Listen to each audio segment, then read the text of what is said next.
Encore une fois, bienvenue à toutes et à tous. Le centre biomédical du Rwanda, RBC, exhorte les Rwandais à renforcer les mesures préventives contre la Covid-19, dont la vaccination à l'approche des fêtes de fin d'année. Cette indication est faite au moment où l'on observe certaines personnes commencent à lâcher les mesures préventives contre la Covid-19. Les précisions avec Kassim Youssouf. Le lieu de culte est l'une des places où l'on observe un grand rassemblement de personnes. Mukeshimana Edith est pasteur de l'église Nayot et l'indique qu'en tant que croyants, ils se sont engagés à renforcer davantage les mesures préventives contre la pandémie en participant surtout à l'activité de vaccination. Celui qui ne se fait pas vacciner ne s'apprécie pas. Par exemple, je me suis présenté pour la 3e dose, mais ce n'était pas encore le moment. Mais j'exhorte toujours les gens à la prendre car c'est pour l'intérêt de chaque personne individuellement. Je trouve qu'on devrait prendre la mesure d'approcher celui qui n'est pas encore vacciné et discuter particulièrement avec lui. Ceux d'ici, je leur dis souvent que ce n'est pas bien d'ignorer les programmes du gouvernement. Je dirais donc que ceux qui refusent de se faire vacciner ont une mentalité décadente et qu'ils doivent changer. Les marchés, tout comme les cabarets, sont également des places publiques. On y observe des gens qui appliquent les mesures préventives et d'autres pas, surtout ceux qui portent négligemment les masques ou ceux qui ne les portent pas du tout. Vous avez remarqué que même dans la rue, il y a ceux qui le portent négligemment, alors que le porter convenablement peut nous aider au lieu qu'il y ait un autre confinement. Il faudrait que ces sanctions lourdes soient rétablies pour ceux qui n'appliquent pas les mesures barrières, parce que ceux qui ne portent pas les masques ne veulent pas avancer avec les autres. Ils trahissent notre confiance. D'autres collègues motards voient que nous approchons les fêtes de fin d'année. Je voudrais leur dire qu'il faut renforcer les mesures. Pendant les fêtes, nous gagnons beaucoup d'argent et nous devons faire en sorte que nous évitions le confinement ou l'avancement du couvre-feu. Ici au cabaret, nous leur demandons de respecter la mesure de distanciation sociale et de ne pas danser collés serrés. Ce sont là des conseils que nous leur donnons pour que nous puissions nous protéger contre la Covid-19. Le ministère de la Santé indique qu'au cours de ces derniers jours, dans un peu plus de 105 000 tests réalisés, 180, soit 0,2%, sont positifs, surtout ce samedi dans la ville de Kigali, où 28 cas positifs à la Covid-19 ont été enregistrés. Comparativement aux récentes statistiques, le centre biomédical du Rwanda, RBC, indique que les Rwandais ne devraient pas baisser la garde, surtout à l'approche des fêtes de fin d'année, mais plutôt renforcer les mesures préventives en participant surtout à la vaccination.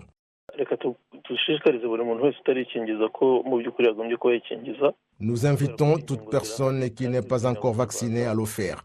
Celui qui a pris la première dose, c'est le moment d'en prendre la deuxième, mais cela doit s'accompagner d'autres mesures préventives déjà en place, surtout à l'approche des fêtes de fin d'année. On évite les activités qui rassemblent beaucoup de personnes parce que les cas positifs sont à hausse et vous le voyez. Nous pouvons être surpris en voyant que les gens sont contaminés en grand nombre alors qu'il y a des mesures préventives. Jusqu'à présent, 30% des Rwandais ont complété tout le schéma vaccinal et le gouvernement s'est fixé l'objectif que vers la fin de l'année prochaine, 70% susceptibles d'être vaccinés contre la Covid-19 auront tous reçu les 2 doses. Le ministère de la Santé souligne que cet objectif est possible car toutes les exigences dont les vaccins sont disponibles.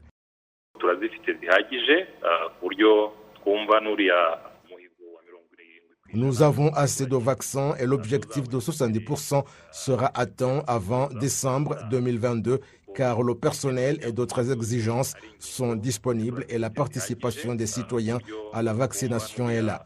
Nous sommes confiants que cet objectif sera atteint avant fin décembre 2022. Nous exhortons toutefois les instances de base et le personnel sanitaire que le citoyen doit avoir ce service parce qu'il n'y a pas d'autre moyen de revenir à la situation normale sans avoir un grand nombre comme celui-ci et même plus de personnes vaccinées.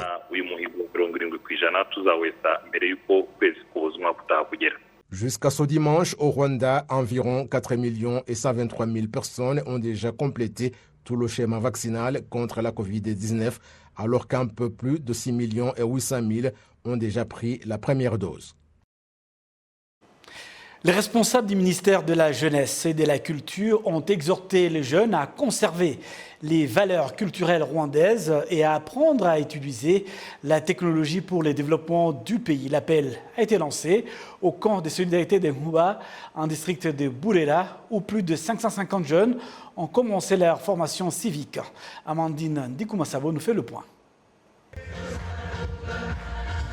Un groupe de jeunes qui représentent la jeunesse des 30 districts de tout le pays ont commencé l'Itorero Ngomezamihigo, une formation dont le secrétaire d'État au ministère de la Jeunesse et de la Culture explique l'objectif.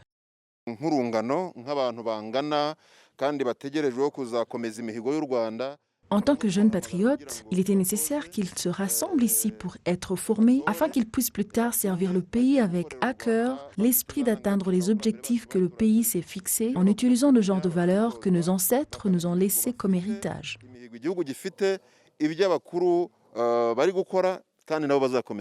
La formation civique de 8 jours a été organisée par le ministère de la Jeunesse et de la Culture en collaboration avec le ministère de l'Unité nationale et de l'engagement civique ainsi que d'autres partenaires de ces organes. Les bénéficiaires de cette formation s'en réjouissent.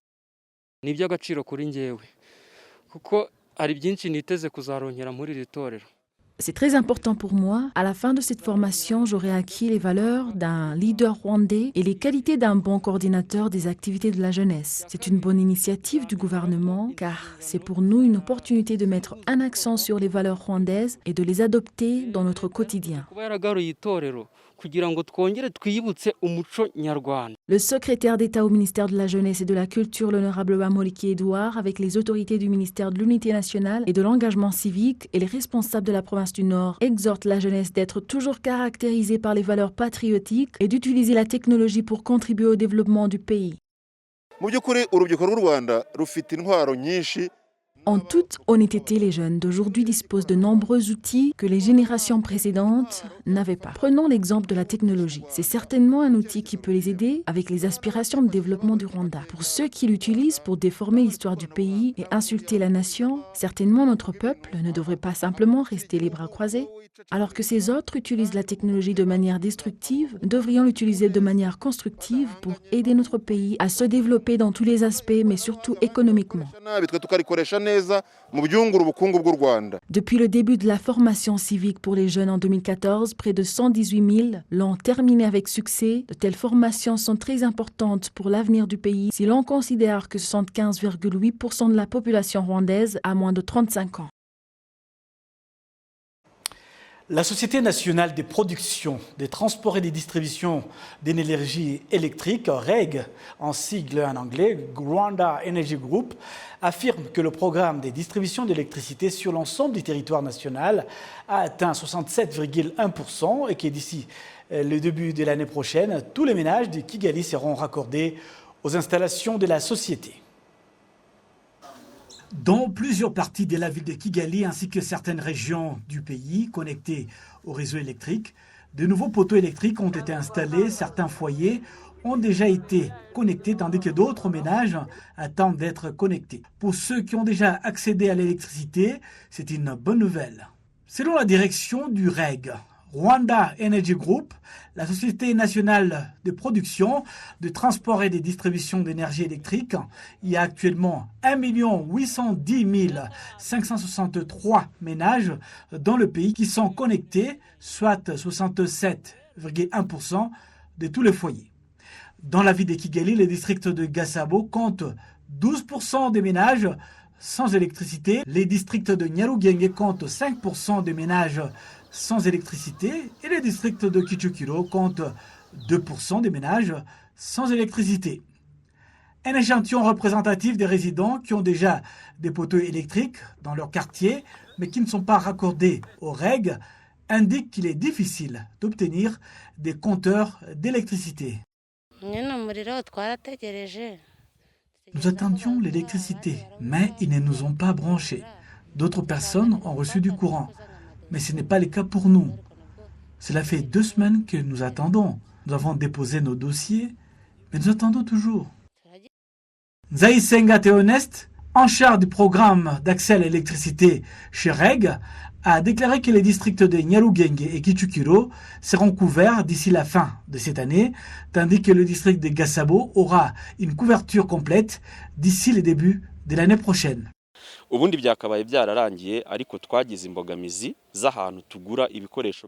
aurions pu terminer plus tôt. Nous avons été confrontés à certains défis liés à la pandémie de Covid-19 et les restrictions dues au confinement. Nous avions par exemple du mal à acheter certains équipements nécessaires pour nos travaux. Nous achetons la plupart de nos équipements à l'étranger, avec des industries travaillant à moitié de leur capacité. Nous aurions voulu que les habitants de Kigali aient tous l'électricité d'ici décembre. Donc pour Kichukiro et Nyarugenge, c'est presque fait. Et pour Gasabo, ils ont de l'électricité d'ici mars de l'année prochaine. Le professeur Tombola Gustave, expert en développement social et économique et vice-recteur de l'université de Kigali, affirme que l'électricité est l'une des infrastructures les plus importantes pour transformer la vie des gens. Les gens ne devraient pas penser que c'est seulement à Kigali qu'ils peuvent gagner leur pain. Ils devraient comprendre que les services qu'ils recherchent à Kigali peuvent également être retrouvés dans d'autres endroits et villes secondaires, car il y a certains services que le gouvernement a décentralisés au niveau d'autres provinces.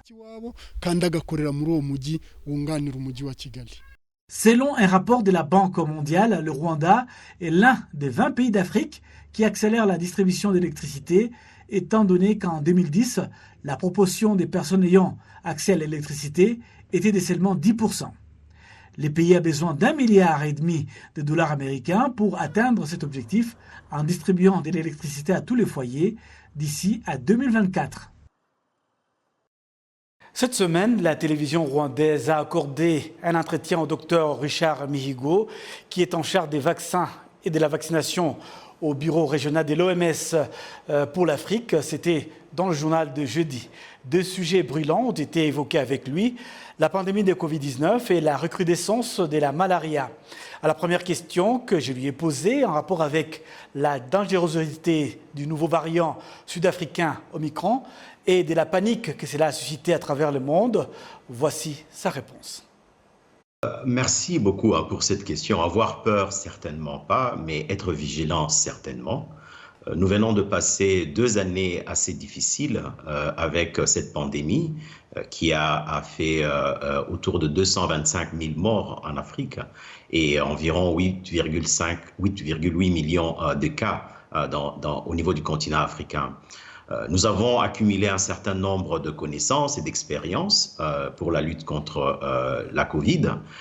Et il est vrai que nous devrons mettre à profit toute cette expérience pour effectivement lutter contre ce nouveau variant qui, c'est vrai, présente malheureusement des perspectives de transmissibilité assez importantes.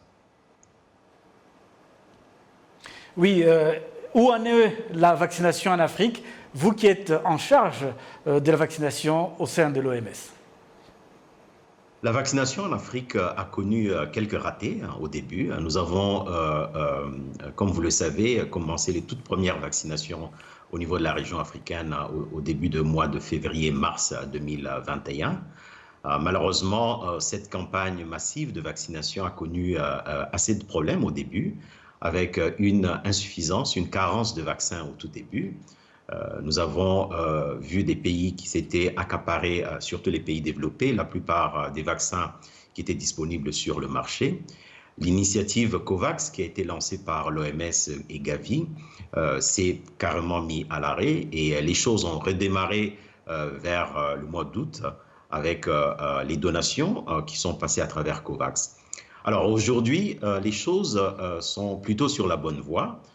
Nous avons environ 350 millions de doses qui ont été déjà distribuées dans divers pays au niveau du continent africain et environ 110 millions de personnes qui sont complètement vaccinées.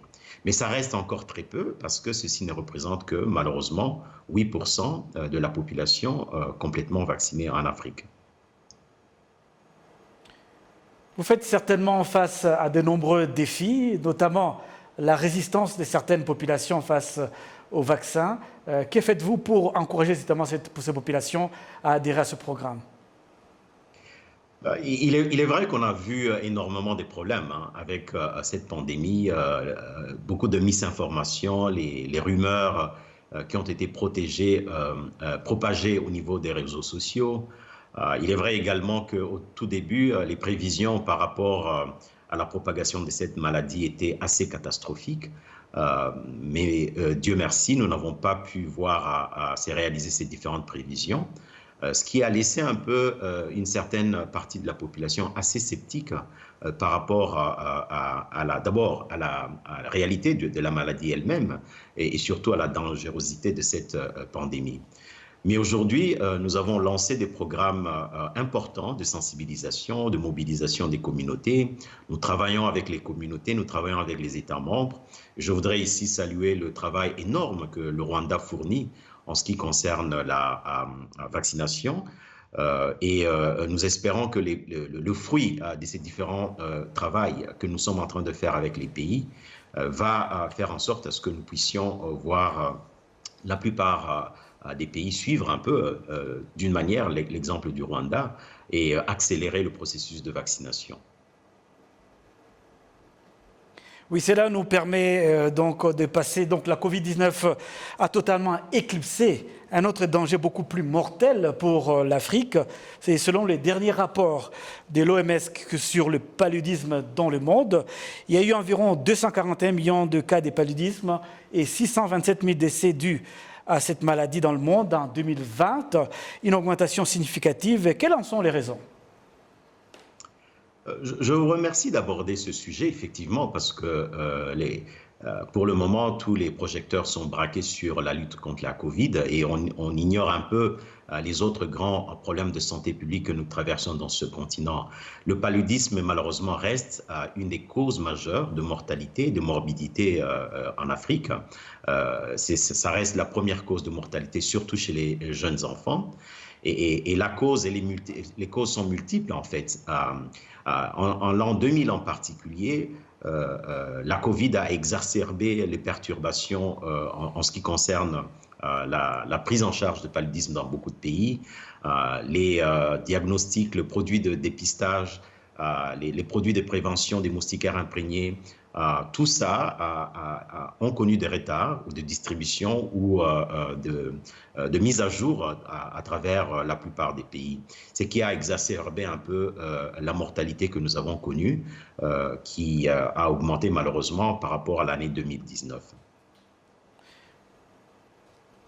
Oui, effectivement, l'Afrique subsaharienne continue donc à porter un lourd fardeau. Environ 95% de tous les cas de paludisme et 96% de tous les décès en 2020. Environ 80% des décès dans la région concernent les enfants de moins de 5 ans.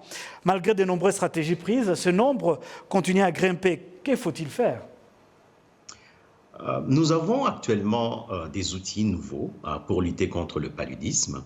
En tout cas, en ce qui nous concerne pour le programme de vaccination, pour la première fois, l'OMS vient d'homologuer un vaccin, et c'est une première mondiale, un vaccin contre le paludisme, qui va être déployé dans la plupart des pays subsahariens. Nous avons également les moyens classiques de prévention, que ce soit les moustiquaires imprégnés d'insecticides, la chimiothérapie en ce qui concerne les nouvelles thérapeutiques combinées. Mais nous portons énormément d'espoir, surtout que vous avez souligné que la majorité des personnes qui meurent avec le paludisme restent des enfants de moins de 5 ans.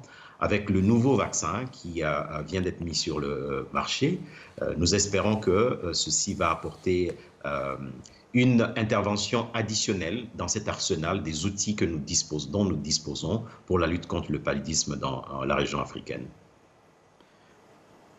Nous avons remarqué que vous avez ciblé les enfants de moins de 5 ans. Pourquoi ces choix? Ce choix est évident parce que les gens qui meurent de paludisme d'abord, c'est surtout les enfants. Lorsque nous protégeons les enfants, nous préservons en fait des vies et nous investissons dans l'avenir. Donc ces nouveaux vaccins vont certainement contribuer à la réduction de la mortalité infantile. Et nous espérons qu'avec la contribution non seulement de l'OMS, mais également des autres partenaires, nous sommes en train de mobiliser les financements pour étendre la vaccination qui a commencé dans 3 pays pilotes, le Kenya, le Malawi et le Ghana, et que nous aurons suffisamment de vaccins pour étendre cette protection à tous les enfants vivant dans les zones qui sont endémiques ou hyper-endémiques contre le paludisme. Merci au docteur Richard Mihigo. Je rappelle aux téléspectateurs qu'il est en charge des vaccins et de la vaccination au bureau régional de l'OMS pour l'Afrique qui est basé à Brazzaville. La suite de ce journal, le ministère du Commerce et de l'Industrie rapporte que les revenus du pays provenant de l'artisanat, y compris le tissage des paniers, sont en augmentation, comme en témoigne la façon dont ce marché n'a pas été affecté par la Covid-19. Le ministère exhorte également le Rwandais à s'appliquer davantage dans la profession car le marché existant est plus grand que les activités artisanales existantes. Dans le district de Ruhango, des artisans tissant divers objets d'artisanat, notamment des paniers, indiquent que la profession a changé leur vie. Le détail avec Amandine Dikoumassabou. Tôt le matin, à une entreprise située dans le secteur de Biemana, en district de Ruhango, des camions transportent différents objets artisanaux dans les paniers. C'est une activité qui est la source de développement des artisans de cette localité. Nous avions l'habitude de louer la maison, mais à présent nous avons notre propre maison. J'ai du bétail, j'ai acheté des vaches et mes 2 enfants peuvent aller à l'école, je peux payer leurs frais de scolarité. Et même à la maison, nous avons tout ce dont nous avons besoin grâce à ce métier. La plupart du temps, lorsque les gens entendent parler de l'artisanat, ils pensent d'abord au panier, mais cette entreprise fabrique jusqu'à 2000 différents types d'articles. 90% de leurs produits sont exportés aux États-Unis, 7% en Asie et 3% en Europe. Les statistiques de l'administration du district de Ruhango montrent que le travail artisanal rapporte 900 millions de francs rwandais par an, comme l'explique le Silibana Jean-Marie Vianney, vice-maire en charge du développement économique à Ruhango. Nous sommes fixés un objectif de faire de ce métier une profession qui est valorisée. Actuellement, nous avons déjà signé des accords avec des microfinances qui donnent de l'argent aux agents de ce secteur. Nous avons formé jusqu'à 527 personnes ces 2 derniers mois, en plus de ceux qui existaient déjà. C'est donc une bonne affaire, très rentable pour les résidents de notre localité. Selon les statistiques du ministère du Commerce et de l'Industrie, la valeur de l'artisanat, notamment des paniers, a tellement augmenté que le commerce n'a pas été considérablement touché par le Covid-19.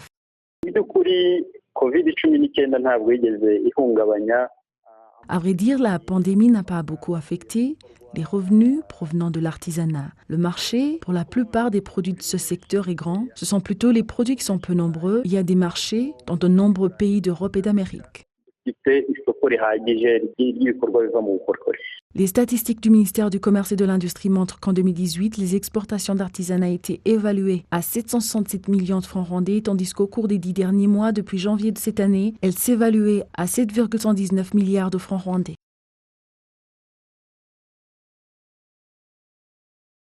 Un versant de la rivière Sebeya arrive à terme. Certains habitants du district de Kanama, dont le bien foncier ont été utilisés dans la construction des temps qui vont retenir l'eau pour l'empêcher d'entraîner des dégâts, souhaitent qu'on leur donne de l'argent en compensation de leurs terres. Le récit de Kassim Youssouf. Les travaux de construction d'un étang pour la conservation de l'eau de la rivière Sebeya pour qu'elle n'endommage pas les biens des habitants de la cellule de Moussabike dans le secteur de Kanama se poursuivent. Cet étang aura la capacité de conserver 3 millions de mètres cubes. Sa construction va exiger une digue de 8 mètres de hauteur. Actuellement, les travaux de construction sont à hauteur de 20% et seront achevés l'année prochaine. Cela signifie que sa capacité est de conserver l'eau et que n'en coule que celle qui est nécessaire sans dépasser la bordure de la rivière Sebeya.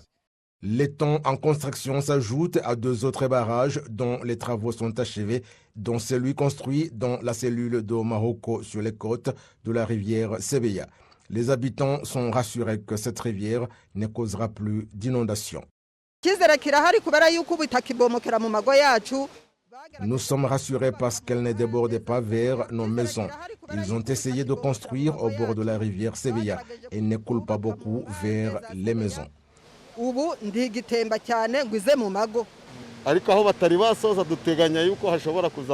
Nous pensons que les parties le long de la rivière qui n'ont pas été renforcées pourraient éventuellement être à nouveau inondées, mais pas en amont où se trouvent les barrages.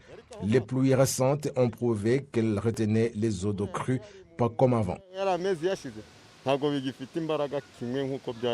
Ce sont pourtant ces habitants qui prétendent qu'ils n'ont jamais été indemnisés pour les terres qu'ils ont cédées pour rendre tout cela possible. Nous avions une parcelle de terre agricole dans le marais et lorsque les projets de création des zones tampons autour de Sebeya ont commencé, nous avons dû libérer la terre. Les personnes qui enregistraient les parcelles libérées nous ont dit d'informer les autorités de nos demandes d'indemnisation lors de la présentation de notre terre. Nous avons alors écrit aux autorités du secteur et ils ont dit qu'ils vont s'en occuper, mais rien n'a été fait.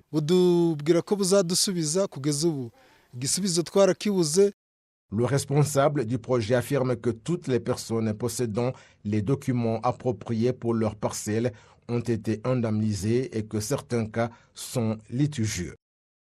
Parmi les raisons pour lesquelles certaines personnes n'ont pas pu acquérir de titres fonciers, il y en a qui doivent aller au tribunal et c'est là que leurs dossiers ont été envoyés. Nous attendons donc que les cas soient jugés et ceux qui auront des titres fonciers appropriés seront payés. D'autres activités visant à contrôler les crues de la rivière Sebeya et l'érosion dans la région comprennent la construction de terrasses sur les collines environnantes et des fossés anti-érosifs. Les habitants ont également reçu des réservoirs pour piéger l'eau de pluie de leur toit. Nous arrivons donc au terme de cette édition. Au nom de toute l'équipe technique, il y avait donc plusieurs qui m'ont accompagné, notamment François Bouddha, il y avait également David Kabogora, il y avait Christelle, il y avait Silas.